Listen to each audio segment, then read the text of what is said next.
Hello, good morning, and welcome to our coverage of the Israel-Hamas war. I'm Alena Snagger. Coming up on the program today, Israel's Prime Minister Benjamin Netanyahu argues pressure to end the war is inconsistent with support for eliminating Hamas.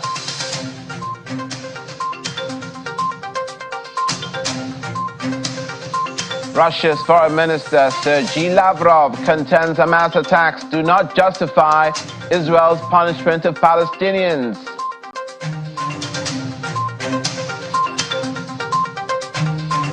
Plus, campaign calls for water justice in war-torn Gaza at the COP28.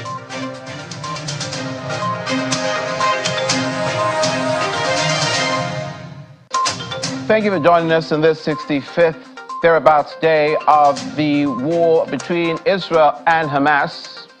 The Israeli Prime Minister Benjamin Netanyahu has rebuffed international calls to end the Gaza war, describing them as inconsistent with supporting the war aimed to eliminating Hamas. Briefing his cabinet in Jerusalem on Sunday, Prime Minister Netanyahu said he had told the leaders of France, Germany, and other countries they could not pressure Israel to agree to a ceasefire as it will prevent the elimination of Hamas. Mr. Netanyahu thanked U.S. President Joe Biden for his administration's veto of a UN Security Council resolution urging a ceasefire in Gaza and for its approval of a shipment of ammunition for the Israeli army to use.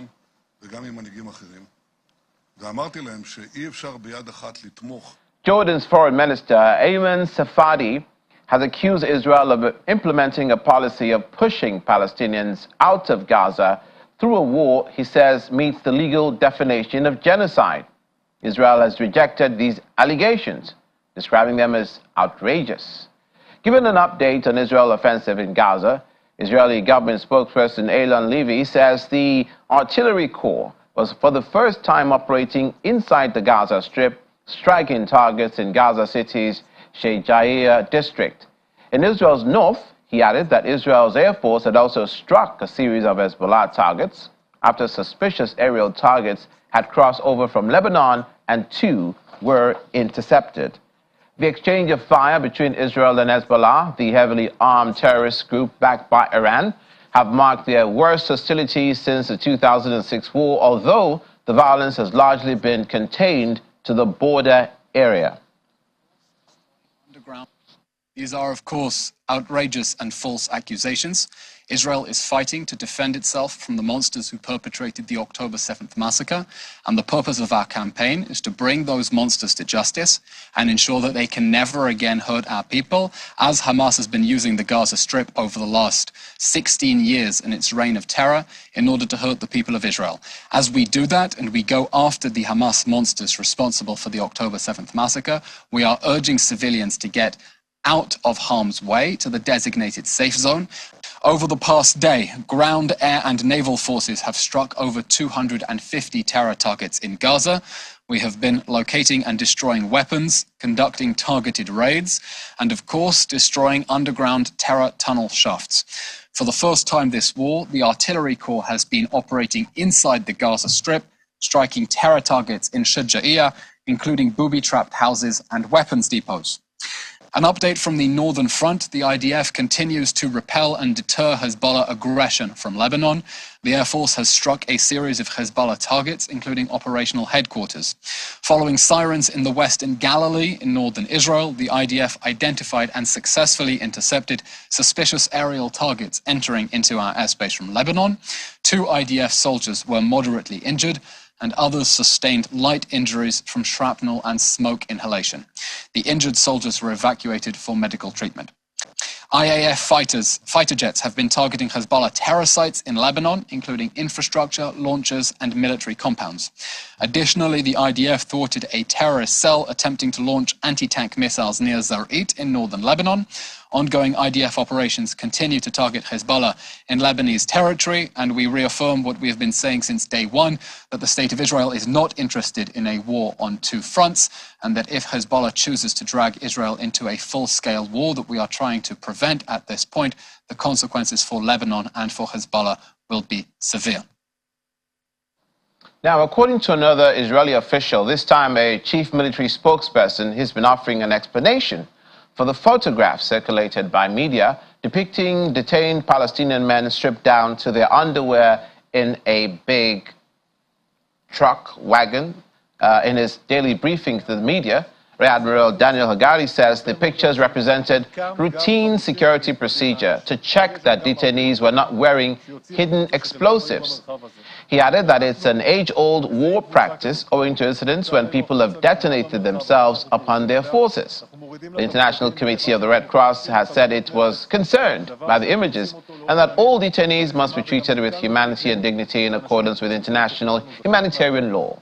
One photo showed more than 20 male detainees kneeling on the pavement or in the street with Israeli soldiers looking on, dozens of shoes and sandals abandoned on the road.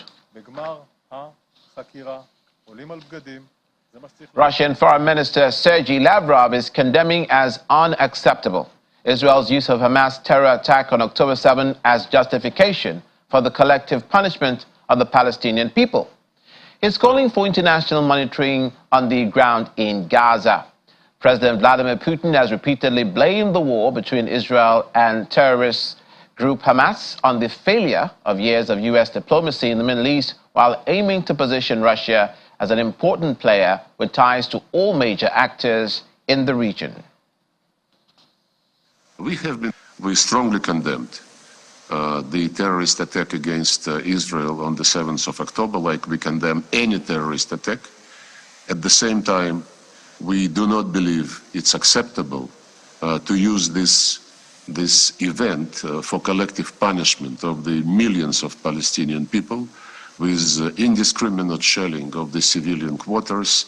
The Americans and other Western countries, they did not support that resolution, and eventually they organized the Security Council to pass a decision, a resolution, which called, not demanded, but called for humanitarian pauses. This resolution is better than nothing. But even this weak appeal, we cannot see materialized because to do this, we need some kind of monitoring on the ground. I think everybody can understand and can agree that this happened not in a vacuum, and I referred to the decades and decades of blockade, decades and decades of unfulfilled promise that the Palestinians would have a state, living side to side with Israel in security and good neighborliness. I cannot, you know, it's about cancel culture. Whatever you don't like in the events which led to a situation, you cancel. U.S. Secretary of State Anthony Blinken says the U.S. is working hard for the protection of civilians as the war between Israel and Hamas rages on. His comments followed an earlier statement where he called it imperative for Israeli military operations to protect Palestinian civilians. He also said that the U.S. is in almost constant contact with the Israelis to ensure that they understand what their obligations are. First, we're trying to do everything we can to ensure that civilians are protected, that humanitarian assistance gets into people who need it in Gaza. We are deeply, deeply aware of the terrible human toll that this conflict is taking on innocent men, women, and children, and we're working to minimize that to the greatest extent possible. We are in almost constant discussions with the Israelis about to ensure that they understand what their obligations are, to make sure that we understand how they are using whatever arms we're providing to them, as well as more broadly. I can't evaluate a specific instance in the moment, but I can tell you we're looking at everything. Iran has begun the trial of a Swedish national employed by the European Union who is charged with spying for Israel and corruption on the earth, a crime that carries the death penalty. Sweden revealed on Saturday that the trial of Johan Floderus, who was detained in April 2022 while on holiday in Iran, had indeed begun but did not say what he was charged with. The Iranian judiciary's Mezan news agency published in an online report on Sunday that Floderus is indicted for widespread activity against national security and wide intelligence cooperation with what they call the Zionist regime, referring to Israel. Corruption on earth, as they called it, is a capital offense under Iran's Islamic law. Qatar's Prime Minister Sheikh Mohammed bin Abdulrahman Al Thani is warning that an entire generation in the Middle East is at risk of becoming radicalized because of the war in Gaza. Al Thani added that Doha will continue to pressure Israel and Hamas for a truce despite the narrowing chances. Qatar, where several political leaders of Hamas are residing, has been leading negotiations between groups and Israel.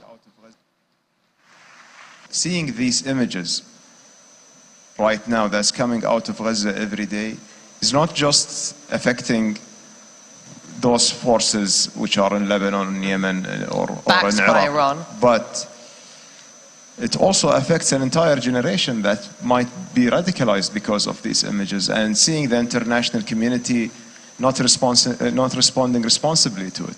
We will continue pressuring the parties, despite each party aims to destroy the others. At the end, we know that the resolution will only come through the table. Right now, maybe the openings are narrower than where we were before the last pause. Yet, there are still an opening. We are still continuing our talks. We are still continuing our efforts. We are hoping to go back to the agreement that we have brokered a couple of weeks ago. If you go around the region and you talk to the younger generation who are waking up to those atrocities every day, Israel has created an amount of hatred that will haunt this region, that will define generations to come, and therefore it's hurting its own people as much as it is hurting everybody else in the region. If Israel is above international law, I think Israel should be put on sanctions. Israel should not be allowed to continue violating international humanitarian law, international law, United Nations resolutions. We definitely have failed the Palestinians so far, and the dehumanization dimension is a worrying trend, because this has made the unbearable bearable for the international community, has made the unbearable we see continuously on the news bearable again. Now, coinciding with Food, Agriculture and Water Day at COP28 in Dubai, campaigners spread awareness around what they call water injustice in Gaza, more than 2 months into the war between Israel and Hamas. In a statement, the campaigners called for an end to what they call water apartheid in the Strip, condemning Israel's weaponization of water during the conflict. Israel initially severed all water supply to Gaza after October 7th, but says it has restored it in southern areas by reopening lines that provide 28.5 million liters of water a day. Israeli military officials insist there is enough available water and other supplies for all Gazans, and they were in touch with UN agencies to monitor the humanitarian situation. We have mainly 3 key messages that we're trying to deploy in this COP, and even after COP, that's our target, that we want water justice, we want to end water apartheid, and to promote that water justice is a human right. Within this climate sphere where we are negotiating climate justice, it's very hard to not mention that not having sovereignty over your resources is a big violation against climate justice and human rights. First of all, water apartheid is a bizarre accusation to try to make. Before this war, Israel was providing only 7.7% of Gaza's water. The rest was locally sourced and treated, including from desalination plants, next to which Hamas has been firing rockets and recklessly putting those desalination plants in danger. The same desalination plants from which Hamas has, of course, been withholding the necessary fuel as it continues to sit on fuel stockpiles for its own war machine. Pennsylvania Governor Josh Shapiro and Senator Bob Casey joined a rally against anti-Semitism at the Rodef Shalom Synagogue in Philadelphia in the U.S. Both Mr. Shapiro and Casey highlighted how students across the state have taken action to denounce anti-Semitism in schools and hold leaders accountable. The comments come as University of Pennsylvania President Liz McGill, who came under fire for her stance on anti-Semitism on campus, resigned on Saturday. Mr. McGill was one of the 3 top university presidents who were criticized after they testified at a congressional hearing on Tuesday about a rise in anti-Semitism on college campuses following the outbreak of the Israel-Hamas war in October. In the face of these dark moments, particularly since October 7th, I've witnessed some of the best of Pennsylvania. And God bless our fellow Pennsylvanians. The vast, vast, vast, vast majority of them are wonderful, caring, loving, inclusive people. And I have seen Pennsylvanians take actions big and small, and both matter, to combat anti-Semitism and to find their power. I've seen it here in Philadelphia, where students raised their voices, where students made sure they were heard in the halls of power at their university, and leadership was held accountable. The students did that. We gather in this season of light, this season of hope. But we also gather, of course, for a very specific purpose, I should say. We gather to call out and condemn the evil, the horrific evil of anti-Semitism. That's where we gather. I said from October 7th, 2023, incidents of anti-Semitic harassment, vandalism, and assault are reported to increase by 388%, as Michael made reference to. That's just in a less than a 3-week period.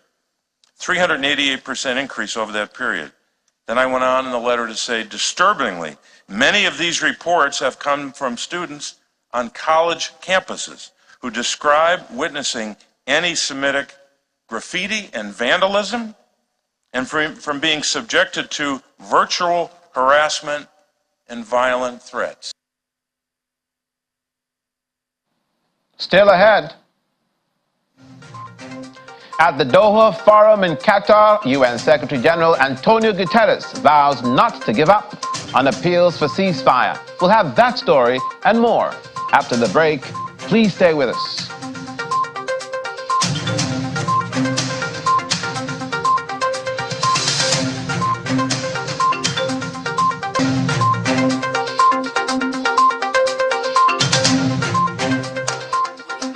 Welcome back to our coverage of the Israel-Hamas war. At this point, let's speak to expert at the Center for Global Studies Strategy, Ukraine, Dr. Alena Snagger. Dr. Snagger is speaking to us virtually from Florence in Italy. Good morning and welcome to the program.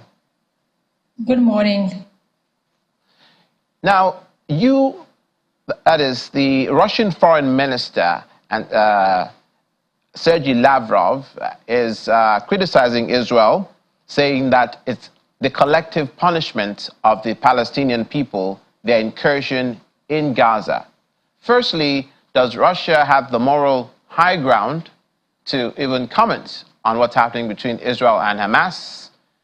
And secondly, doesn't that even draw more attention to Russia's invasion of Ukraine, for which they're under sanction, under censure by many nations of the world? Yeah, that's a good question.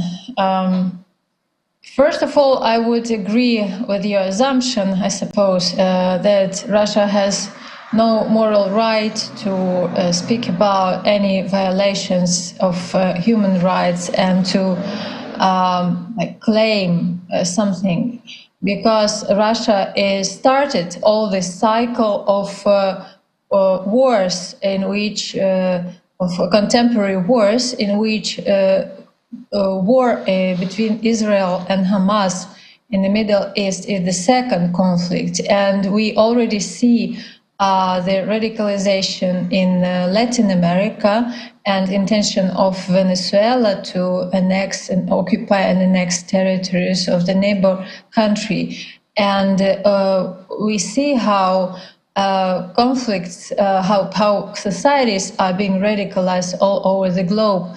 And this is actually in the interest of Russian Federation. So yes, Sergey Lavrov has no moral right to speak about anything here, especially taking into account that Russia was interested and is interested in this war between Israel and Hamas, because Russia doesn't need peace, but it needs war in the Middle East, as well as it is in the interest of Russian ally Iran, who supported Hamas and who financed Hamas, and who still supports and uses Hamas with the aim to destabilize the stable Islamic states in the region. So, but generally, speaking from the point of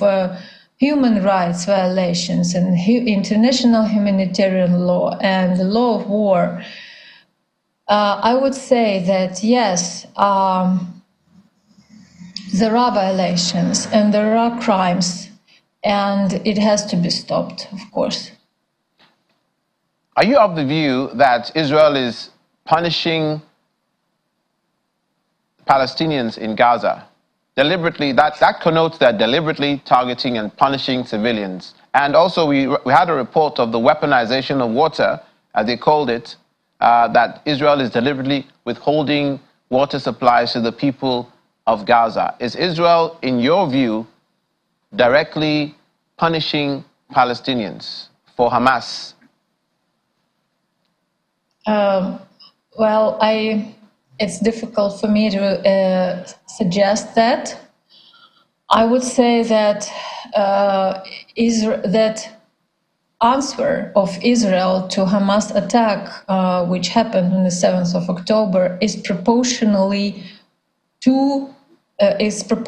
exaggerated. It's too much, I would say, I would suggest, but it's my personal opinion. So I cannot say that they're punishing civilians, but definitely civilians are suffering, and definitely Israel is responsible for those civilians who are situated in Gaza Strip, because Israel is the side that controls that territory according to international law, and Israel is responsible that those civilians have access to water, to food, to medical service, to all basic needs. So and Israel is also responsible to avoid attacks on civilians, not to make civilians victims because of military attacks. So yes, there is Israeli responsibility, and there are crimes, and we see it, and yeah, it like that's all probably. Yeah, I would also to continue, because I didn't answer your previous question. If this attracts also attention to Russian war with Ukraine, I would say that yes, because every war conflict around the globe is now compared to Russian war with Ukraine.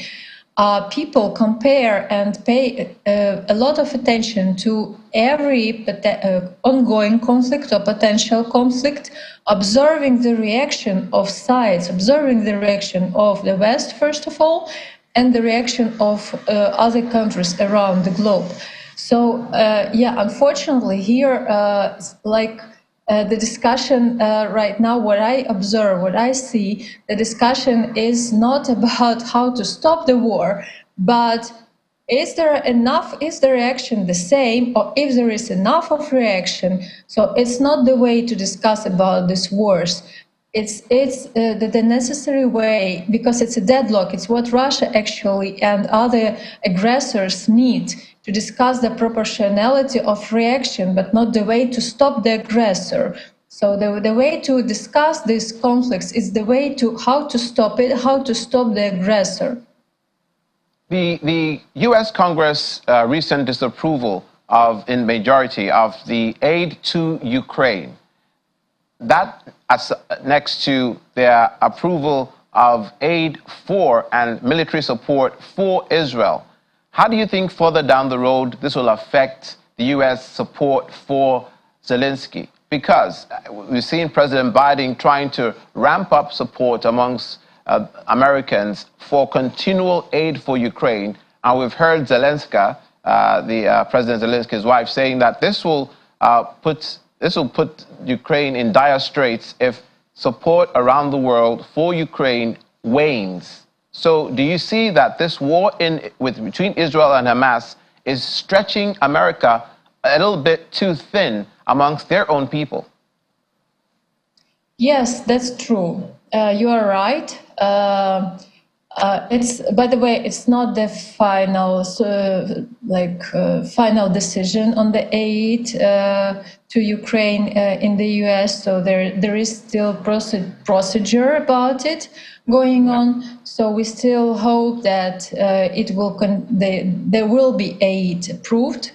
But there are elections ahead in the United States, and there is a high risk that Trump will be elected again, and that is really a risk for us, and that's what Russia is waiting for.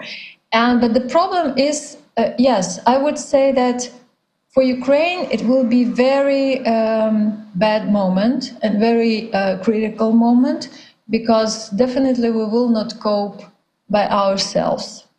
And against Russia, you just compare the resources of Russia and Ukraine and look at the map and you will understand everything yourself. But that's the other question, who will be the next? Because Russia is not, Ukraine is not Russian destination. Russian destination is something bigger than Ukraine, is the defeat of the whole West and the international order, international law, literally saying. So, but what instead? What instead of international law there will be introduced into the new system of international relations? Russia doesn't propose anything. There will be chaos and wars all around the world, because that world order will be based on the military power. So countries all over the globe already see that one country can sign multiple international agreements with multiple actors and can show its goodwill and etc., and still it can be attacked by a stronger country with a nuclear power, with a nuclear weapon, and lose after all. So what is the best way to secure your guarantee? To follow international law and to be a good partner, or to become to violate everything and just to multiply your military resources and become radicalized and become a threat to everyone around, so that everyone around is afraid of you. So that's the issue. What the future world will look like after that? Yeah. So and yeah, there is also a threat. Speaking about the more near future, if there will Israeli war against Hamas will continue probably for a long period of time, then there will be probably there will appear other conflicts, and also China is quite determined to to invade Taiwan. And the US will not be able to answer all those conflicts simultaneously. And definitely at the same time, Russia will step back and deny its attempts to attack NATO countries in Europe, which Russia considers its sphere of influence. And what will be the next? What will really world look like in 5 or 10 years when the U.S. when all these old ties will be in chaos? Indeed, NATO Chief Jens Stoltenberg has reiterated that if Ukraine falls, then other states in Europe as well will have possibly a problem with Russia. And thank you for clarifying earlier. I did not mean to say that there was no congressional approval anymore for aid to Ukraine. But there is discourse between the Republicans and the Democrats at the U.S. Congress of how much aid should go to Ukraine. So thank you for that. So that's still a work in progress. But let's look at how institutions around the world, namely universities, who are meant to be citadels of learning, have raising their voices concerning the war between Israel and Hamas and generating a lot of controversy. We've seen how the president of UPenn, the University of Pennsylvania University, has had to resign because of what was interpreted to be her anti-Semitic position. And Harvard and MIT, also great universities known, world-renowned, are under the microscope of the U.S. Congress with a congressional hearing. Do you think that these universities and other universities around the world have become so liberal to the point that it's not fair, the position that they're taking in controversies such as this? Well, here I see that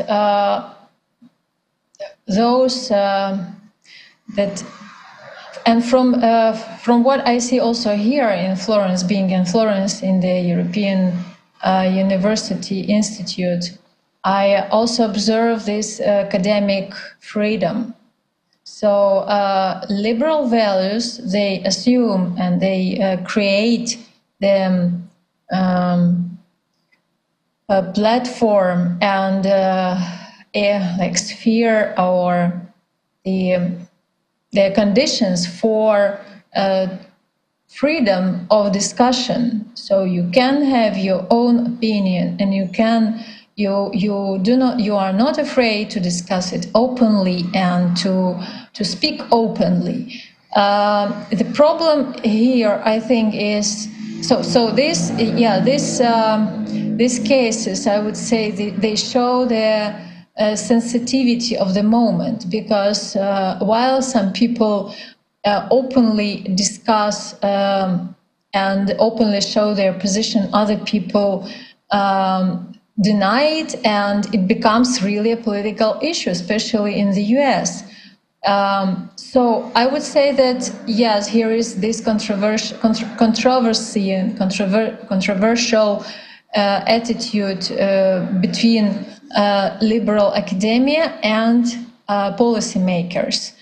But yes, according to those, while this issue is so sensitive, well, there are many conditions for that, and many reasons.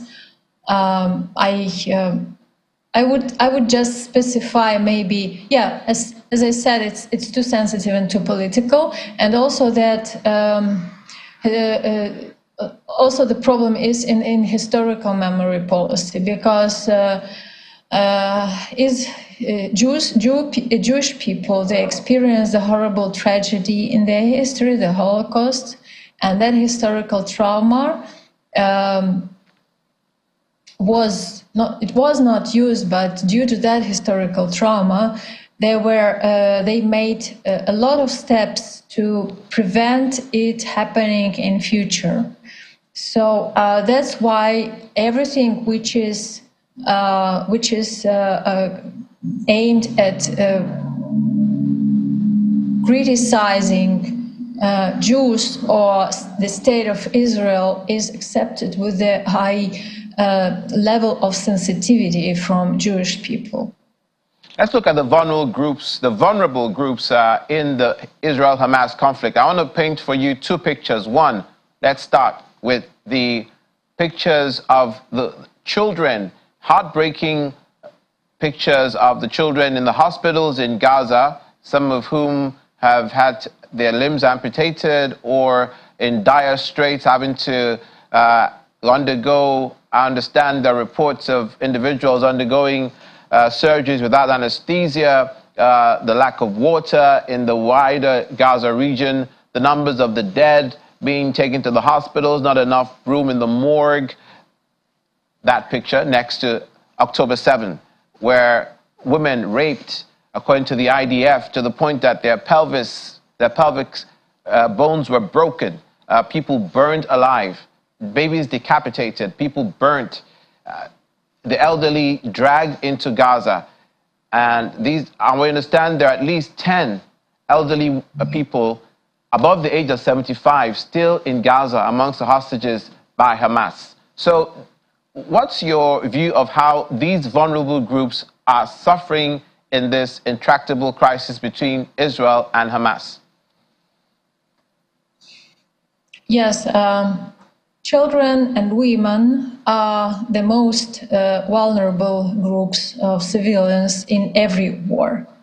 And they cannot defend themselves, and they become the first targets of those who want to commit horrible crimes. Not soldiers, I wouldn't call them soldiers, but sadists, some kind of maniacs. So, yeah, my vision is comparing. Of course, I do not have full information, and I do not have information from the ground what is happening in Israel and the Gaza Strip. But comparing to what I see, to the information I get from mass media and from the information that we got from our war with Russia, when Russians committed horrible crimes against children and women too, and it was purposefully done in order to terrify the population. I can say that, as our lawyers say, that every crime has a name. Every crime has a person who committed it, and this person has a name.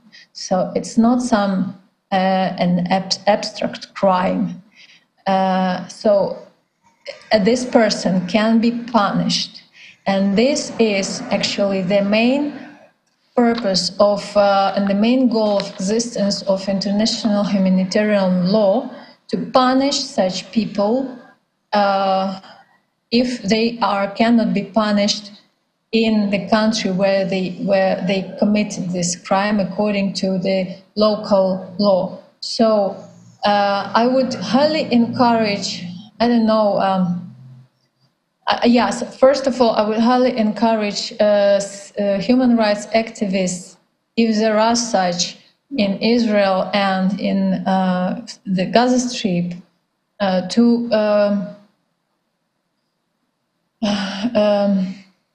collect evidences about these crimes, and to collect evidences in the way that these evidences can be used in future by international in international institutions.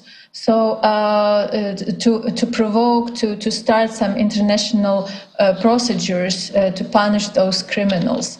Yes, it can take years, but the peace without, as we say in Ukraine, the peace without justice is impossible. It will be just the short break between the past war and the future war. So just peace demands justice. And yes, and I would also like to emphasize once again that right now a lot of crimes have been already committed, but Israel is responsible and can stop at least some number of crimes that can be committed in future. Okay, we'll leave it there. We thank you, Dr. Snagger. Dr. Alena Snagger is an expert at the Center for Global Studies Strategy for Ukraine, speaking to us from Florence in Italy. Many thanks for your time today. Thank you for the invitation, and goodbye. Goodbye. And thank you for staying with us as we inform you of the UN Chief Antonio Guterres, who's vowed not to give up his pursuit of a ceasefire in Gaza. Speaking during the opening ceremony of the Doha Forum in Qatar, Mr. Guterres also warned that the humanitarian situation across the Strip is becoming more dire.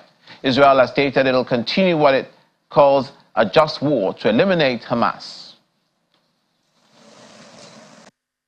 The horrific attacks by Hamas on 7 October, followed by the relentless Israeli bombardment of Gaza, were met by a resounding silence from the Council. After more than 1 month, the Council finally passed a resolution which I welcome, but that delay comes at a cost. The Council's authority and credibility were severely undermined. And the resolution is not being implemented. I said that we are facing a severe risk of collapse of the humanitarian system. The situation is fast deteriorating into a catastrophe with potentially irreversible implications for Palestinians as a whole and for peace and security in the region. And I reiterated my appeal for a humanitarian ceasefire to be declared.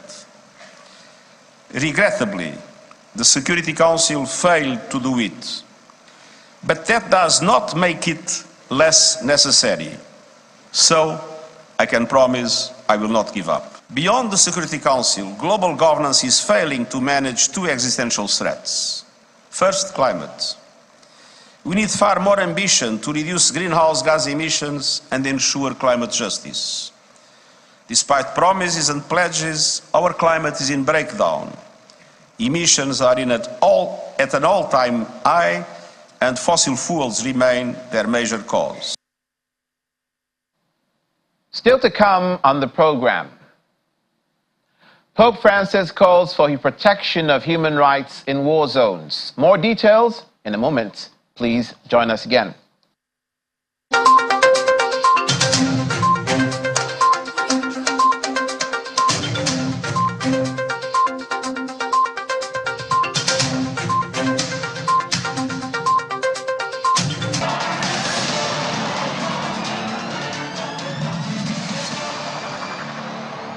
Welcome to the final stretch of this morning's coverage of the Israel-Hamas war. The impact of the conflict on Gaza's healthcare has been catastrophic. That's according to the Director General of the World Health Organization, Dr. Tedros Ghebreyesus, who was speaking at an emergency board meeting. He added that conditions are ideal for the spread of deadly diseases.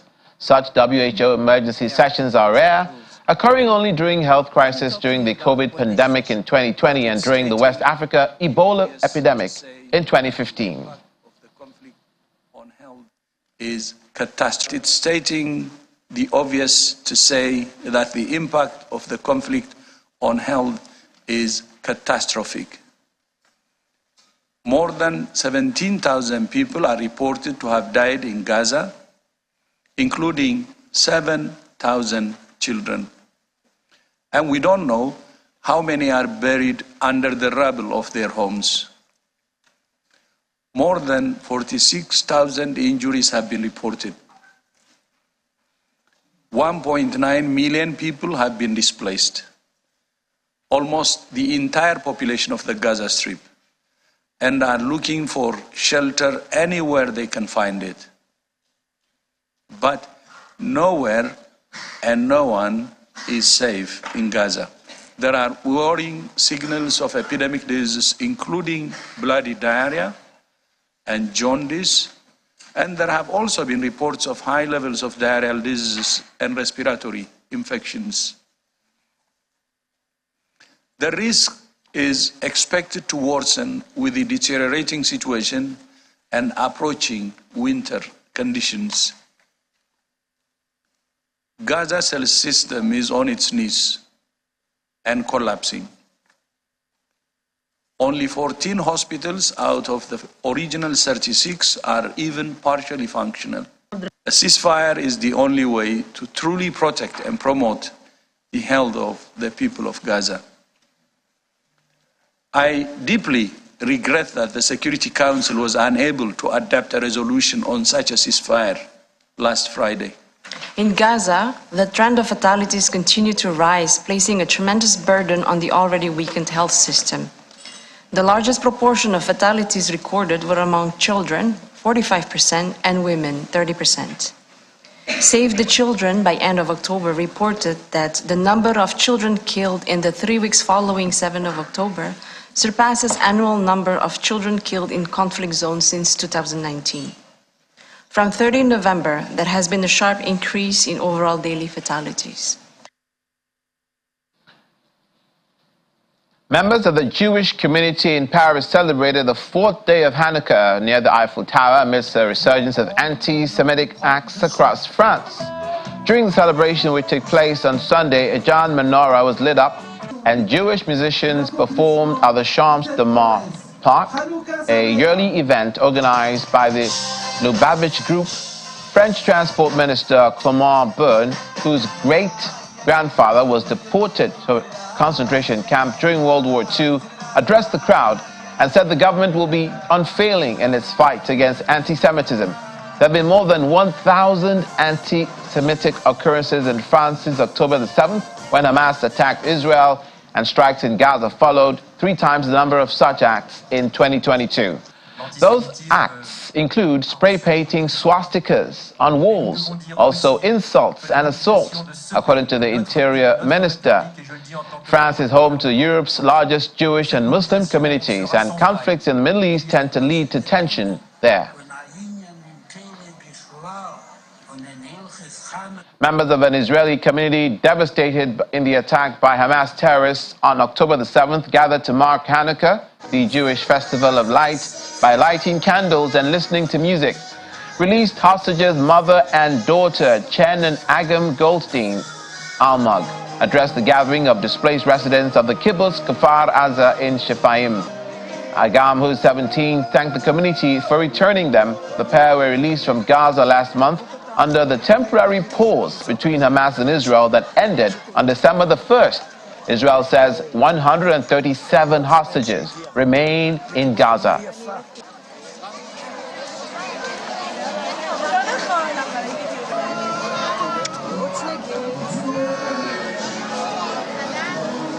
So tonight we did the Chanukiah lighting ceremony with all the kibbutz. Chanukah is a holiday of freedom and lighting the darkness. And we invite the hostages that were kept in Hamas hands that came back 2 weeks ago. And with them and with the families of the kidnapped that still there in Gaza, we light the Chanukiah candles. And it was really emotional. And we was really happy to see the support from all the community of the kibbutz, that having us, kibbutz Shfaim, and we really hope to see our lovers that's still there in the hands of the Hamas. Thousands of people have held a demonstration in Brussels against anti-Semitism amidst concern in Belgium's Jewish community over the rising number of anti-Semitic incidents in Europe since the October 7 Hamas terror attack on Israel and the launch of Israel's offensive in Gaza. Police estimated the number of protesters at approximately 4,000. In a peaceful rally, they waved Belgian flags and held banners reading, "You don't have to be Jewish to march against anti-Semitism," and "Don't touch my Jew." We're here by the thousands just to say one thing. We're all united against anti-Semitism and further against all racism, all kind of discrimination, wherever that could be. There's a lot, the Jews that live here are very worried, and there's a lot of anti-Semitism acts that are happening around here since the conflict has started. And, it's to show that our society doesn't tolerate any form of racism, including anti-Semitism. Hatred can't be a response to what's happening politically in the Middle East. There need to be political solutions to what's happening in the Middle East. Hatred between communities is the cause of the problem. Now, U.S. President Joe Biden headed back to Washington, D.C. on Sunday following a 3-day star-studded fundraising trip to California. President Biden has invited Ukraine's President Vladimir Zelensky to a December 12 meeting at the White House to discuss the ongoing war against Russia and what he considers vital importance of continued U.S. support of their defense efforts. In a statement on Sunday, the White House says the two will discuss Ukraine's urgent needs, and this comes as the White House looks to strike an agreement with Congress that will allow for military aid for Ukraine and Israel. Finally, Pope Francis is appealing for protection of human rights in war zones and prayed for a successful outcome to the COP28 climate summit in Dubai. He's urging the world not to forget, in his words, the martyred Ukraine, Palestine, and Israel. Pope Francis suffered from an acute lung inflammation that forced him to cancel a planned trip to COP28 on doctor's orders. That's it for this morning's coverage of Israel-Hamas war. Do join us again tomorrow. I'm Olumide Macaulay. Stay with Channels Television.